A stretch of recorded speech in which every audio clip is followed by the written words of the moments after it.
It is 7:05 p.m. This is a call to order for the special meeting of the Board of Directors, Monday, November 11th. May I have a roll call, please? Marvin Town. Here. Holly Gosman. Here. Francis Mesereau. Here. Mark Richmond. Here. Sandy Best. Here. John Landriola. Here. Gerald Mero. Here. All directors are present. We have a quorum. Everyone here. First, the President's message. Fellow directors, International Village unit owners, ladies and gentlemen, the original purpose of tonight's meeting was to discuss and vote on a camera-based security system. However, recent events demand that we both expand and refocus the conversation, and I believe that there will not be a vote for such a system tonight. There has been much discussion about the dramatic rise in what I call quality of life issues here in the village. Residents doing things that just upset us, and frustration with the fact that it appears that little, if anything, is being done about it. Things like trash strewn in the laundry room, trash bags left in the hallway, so much household trash in the mailroom bins that there's hardly room for our discarded mail. Notices or rosters ripped off the mailroom bulletin boards and walls, spilled paint on hallway floor and the hallway wall and floor, construction material, furniture, or appliances dumped in the laundry room, vandalized doors and door latches, dogs being walked in hallways in village property, even urine smells in the hallway. The number and severity of complaints has risen at the same time that we have been compelled to open our community to more and more tenant residents. As you know, this has been necessary in order that we survive not only as an attractive and desirable community, but also as a stable and financially secure condominium association. I see International Village as an oasis. We are a solidly middle-income, resort-style community in an area that has seen dramatic economic and demographic changes. The good news is that we have turned ourselves around. In fact, we are projected to have a balanced budget for this year, and we are working on a balanced budget for 2014. And we're continuing our ongoing journey to complete financial stability. Unfortunately, an incident has occurred that has brought up another more serious personal safety and security issue. One of our resident unit owners, in fact, one of our board members, Sandy Best, reported recently that a person who had been riding around on a bicycle late in the evening followed her into her building. She felt vulnerable and threatened. I have since learned that other single or otherwise unaccompanied women have also reported similar concerns. Because a dramatically growing number of our resident unit owners are concerned about our safety and security, I am calling for volunteers to serve on a safety and security committee. The committee's task will be to review our facility, as well as our procedures, rules and regulations, and governing documents, and report to the board whatever recommendations they have to improve conditions such that we, the residents, feel more secure and safe in our home here in the village.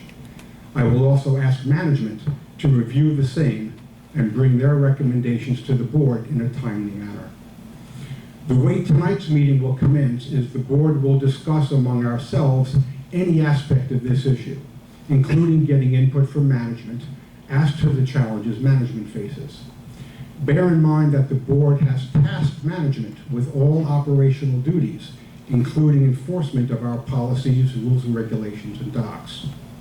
After our discussion, the floor will be open to all attending unit owners.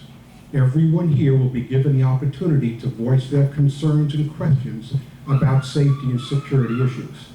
Of course, each unit owner participant will be limited to the 3 minutes, as is our usual practice. Please bear in mind that I believe we will not be voting to approve a camera system tonight. If you have a concern with sprinklers or any other non-safety or security issues, please attend next week's regular board meeting and sign up for good and welfare. I'd like to open the discussion with the question of the approval process for a camera system. Some unit owners are of the opinion that such a system could be considered a material change to the common elements, which would require an affirmative vote of 75% of all eligible unit owners. That's according to 718, and as you know, that's an impossible task. That group has cited a recent DBPR ruling as evidence. The case in question dealt with a very different set of facts, and I personally believe it has little, if any, relevance to our proposed system. However, I think it would be imprudent to ignore the ruling. For those of you who are unfamiliar with the often mentioned DBPR, it's the state of Florida's Department of Business and Professional Regulation. The DBPR's division of Florida condominiums, timeshares, and mobile homes regulates Florida condominiums according to Florida Statute 718.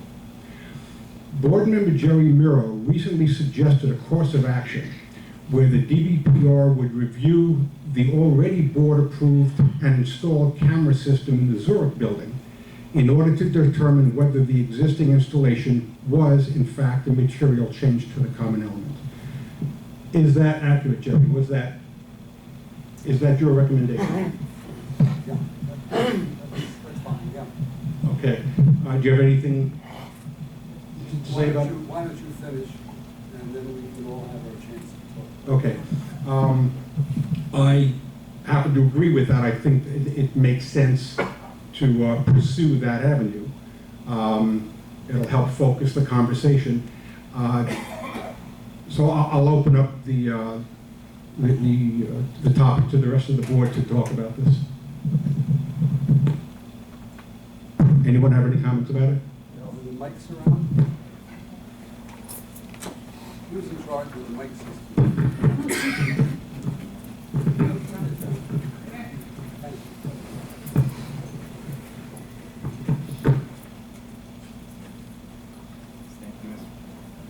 Mr. President, good evening, everybody. It's nice to see such a big crowd, the biggest I've seen since Jerry was away, so I'm thinking he's the celebrity here. And welcome back. Mark. And Mark, too. So our two celebrities are back. No question. I wanted to address a couple of points that Mr. Tao brought up. First of all, I'm happy that he is acknowledging that it would be imprudent to ignore the ruling. I understand that these DBPR rulings are very fact-specific, but there's not just one. There's 3 from my research cases since 1997 was the first one, then 2008, then 2013, and I have the specific case numbers for those DBPR rulings on different cases involving cameras. He also mentioned that, according to the Florida statute, there is a 75% requirement in Florida statute for any material change to be approved by unit owners. But that's only if our condo docs are silent. And I also looked at our condo docs, and apparently, Section 15, I don't have it in front of me, but maybe Jason could follow up on this. Section 15, don't recall the exact. I'm having him go get the Okay, box. good. Actually mentions a majority. So a majority could technically be enough in our case because our docs are not silent on the issue of material change. So there's a very easy way to resolve the issue. If we decide as a board to go with one system versus another, we don't really have to bring the DBPR in and to examine the Zurich building. I don't know if there's even any procedure to do that. I think it would have to be generated by a petition process, so that doesn't make a lot of sense. We can avoid that whole issue or that whole complication by simply having a vote first. Deciding what camera system, if any, we recommend, then putting it to a vote of the owners, and the majority would be sufficient to approve that system and proceed with installation, and there will be no issue and no ability to then go to a petition. I mean, there will be no case for somebody to then challenge it via petition.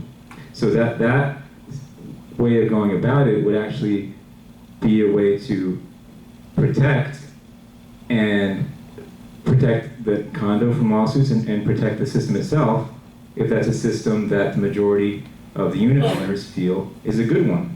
And it doesn't have to be the 26 per building, it could be something else that this board recommends, and then put it to a vote of the owners. But that would be something that I think could be discussed over time, or however time we feel that we need to get the residents and the owners' input on a system that we can all agree on, or the majority would agree on.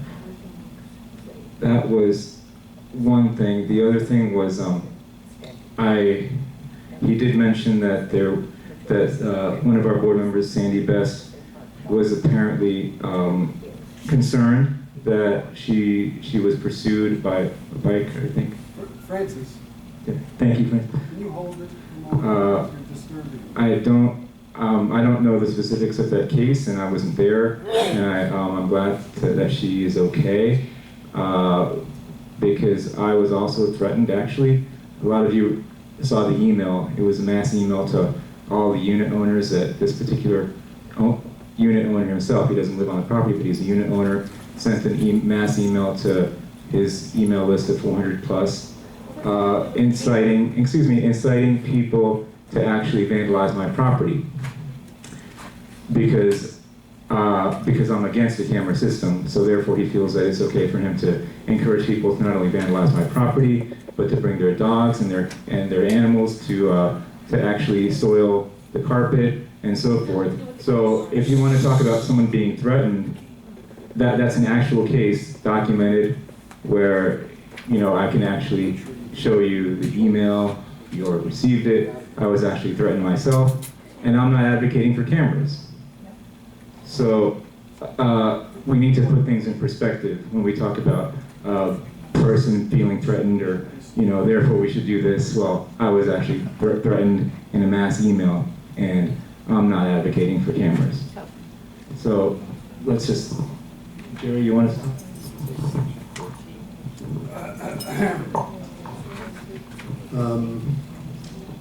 Nice to see everybody here tonight.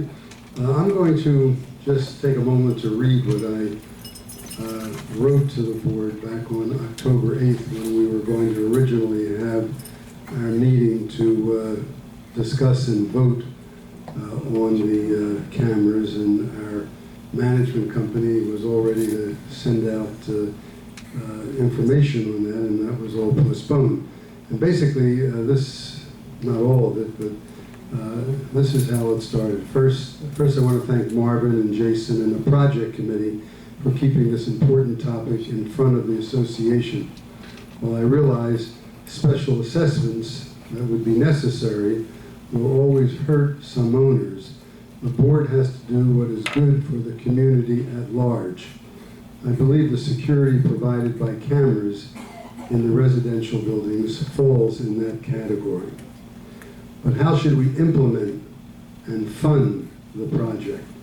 One approach is to have many cameras, not only to discourage wrongdoing, but also to determine or see the unit that the person committing the offenses.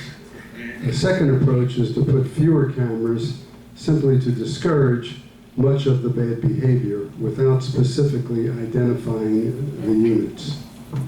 The second approach, using less cameras, was tried in Zurich about 4 years ago, and according to my discussion with Jason, Zurich has fewer complaints than other buildings, and there are only 8 cameras in Zurich, yet they seem to discourage bad behavior.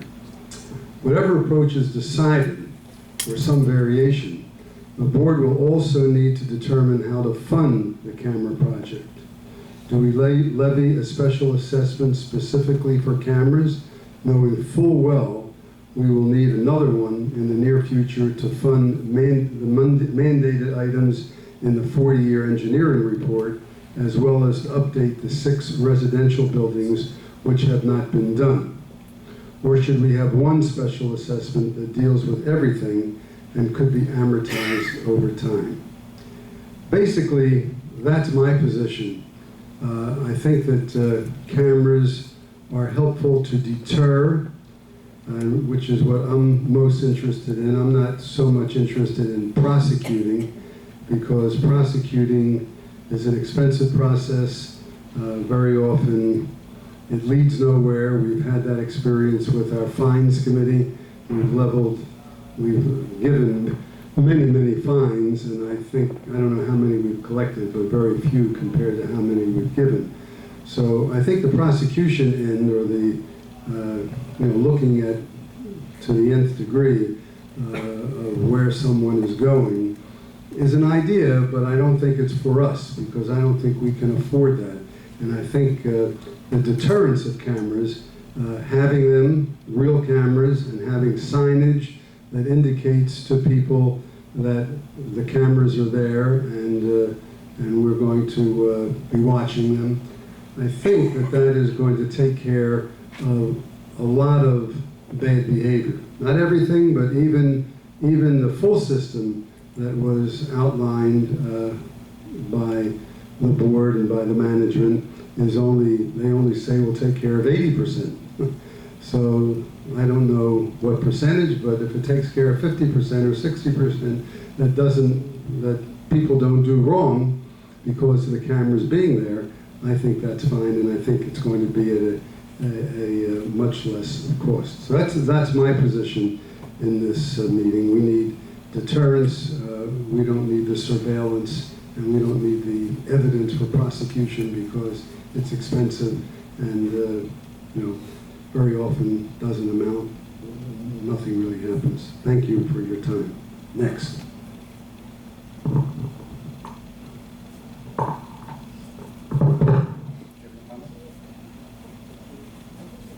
Francis, do you have any comment? Not at this time, thank you. No, I can give Mark, you- do you have any comments? Yes. Yeah. I can do without that. I never had trouble.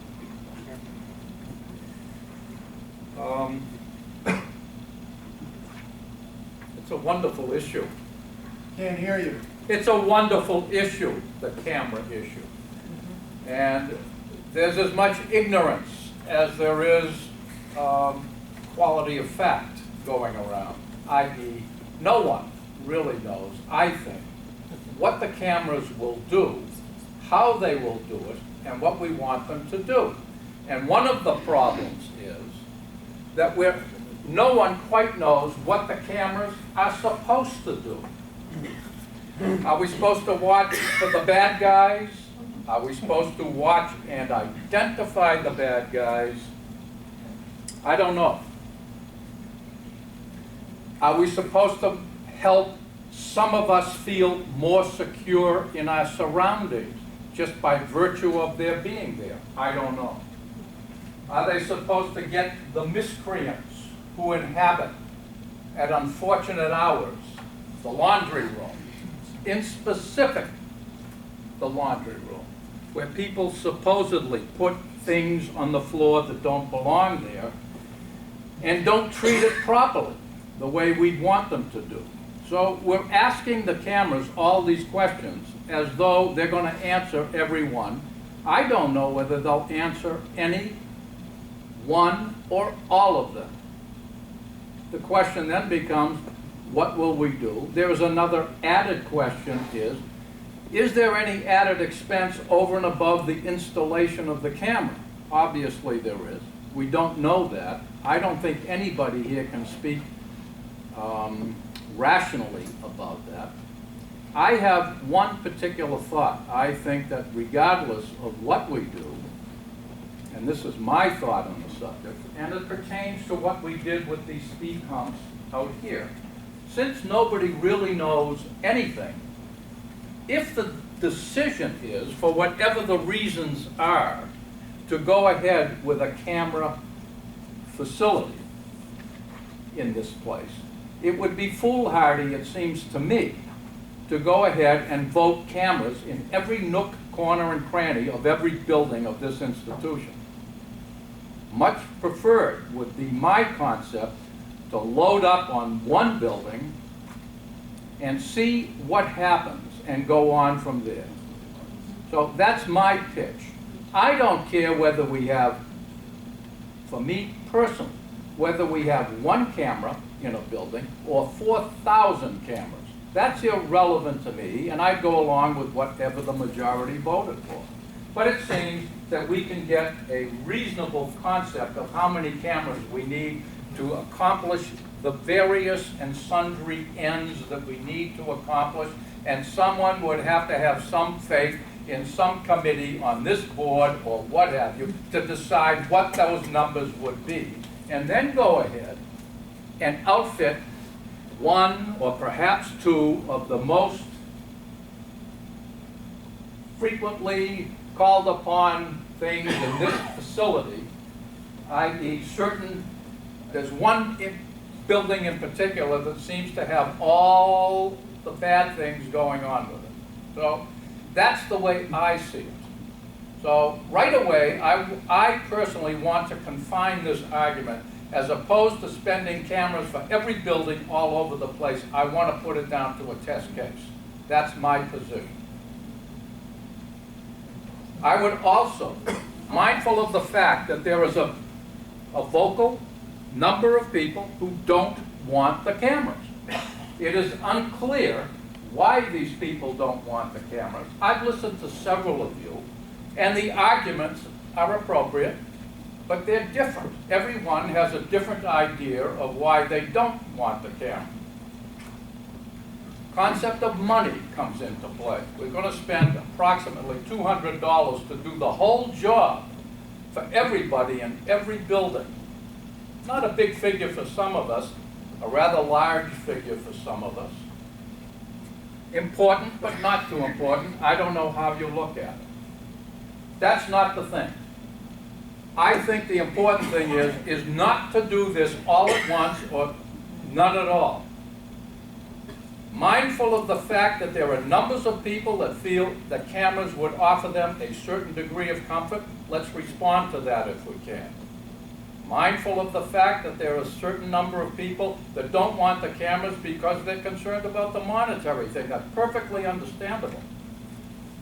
Can we do it in a way that everybody benefits? I.e., if we do a little bit at a time, we can find out, one, if we're being smart, stupid, or a combination of both, which we usually are.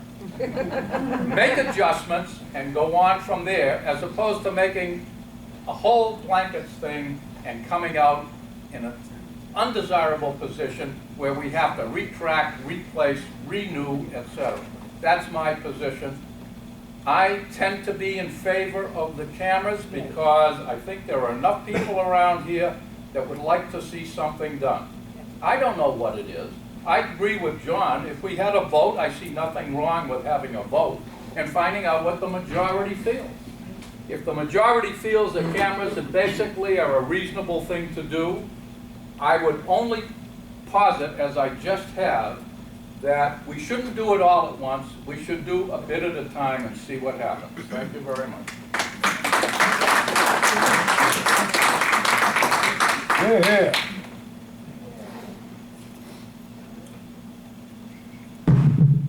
The only thing I have to add to Mark's remarks is that the scheme or plan, whatever you want to call it, that is under consideration is a known quantity. There's a known number. There's a known objective. The objective is a deterrent, which we feel it would be effective. And further, that when a serious or just a nuisance occurs, such as when I walked into the Yorkshire laundry room this morning and saw boxes all over the floor and trash behind the one of the bins for recycling, and one of the recycling bins stuffed practically to the ceiling with the lid open, and two empty containers not bothered to be pulled out from the wall to be used. And I wondered why, in fact I mentioned it to Grace, that I wish there were some way that in our applications for sales and leases, we could put in a peak factor, which would be a measurement of an estimate of once the people who come in to live here we could figure out how much of a pig the residents will be. But we don't have a pig factor, so we're kind of blind on that. But I would like, with the system that is proposed, Mark, I would report this incident to the office. They could look at the tape for the early morning hours or last night. They would see who deposited all of these boxes and trash in the laundry room. They would see where the party went after they left the laundry room and trace it to a particular apartment in the building, where the person could be addressed, chastised, whatever seems appropriate under the circumstances, so that it doesn't happen again. So there is a definite outlined purpose for the number of cameras that we want to install. I initially was against the large number of cameras. I thought it would be intrusive. I felt that I didn't want anybody watching me when I left my apartment or came home, blah, blah, blah. Well, nobody's going to be watching me or watching you or anybody else. The tapes will be viewed only to see transgressions which are reported, and to try to find out who the transgressors are for incidents that are reported. So under those circumstances, the number of cameras were very carefully thought out, and the locations were very carefully thought out. And the objective is what I just stated. I'm in favor of the cameras because I never ever felt uncomfortable here in the village. When I was working, I worked California hours. I always came home after dark, felt perfectly comfortable parking my car, walking into my apartment building, going up to the floor, never had to look over my shoulder or feel the least bit apprehensive. I don't feel that way any longer. There are loiterers in the lobbies, and I'm just not as comfortable as I used to be. I think that if we have a camera system, we wouldn't have the loiterers. I hope we wouldn't have the loiterers if we had a camera system. I don't like the cost either. I don't need to use I can find other ways to spend my $200. But I can't think of a better investment that I could make in my own comfort and peace of mind. That's my position. Any comments? Any comments? Yeah, I'd like to respond to a couple of things. The question of Mark, you had mentioned that you are unclear as to the purpose of the cameras, of what they're designed to do and why and all that. No, I'm unclear. There are multiple purposes, and I don't think everyone is clear on the multiplicity of purposes that we're asking the cameras to do. And I think it would be very helpful to the board if we had one or two of the camera people to come in here so we could pepper them with questions. Okay, the purpose of the system, I'm going to give this to Jason. Since management is tasked with the operation of our condo, and security is part of what they're responsible for, it's management that came up with the overall design suggestion of what they need and why. And the purpose of it. So I'm going to ask Jason to address that issue so we can hopefully put that to rest so everybody understands. By the way, even though we're not going to be voting on the cameras tonight, I don't think so, but at least let's get it clear as what and why and the wherefore. Well, good evening, everybody. I think when we discussed it at the last, or a couple of board meetings ago, whenever we talked about it, what I was doing was raising the issue of the increased complaints. And what was happening is I'm being asked who and how and who did it and how can we find out who did it. So that's what was in mind when thinking about how and where cameras would be placed. It's that simple.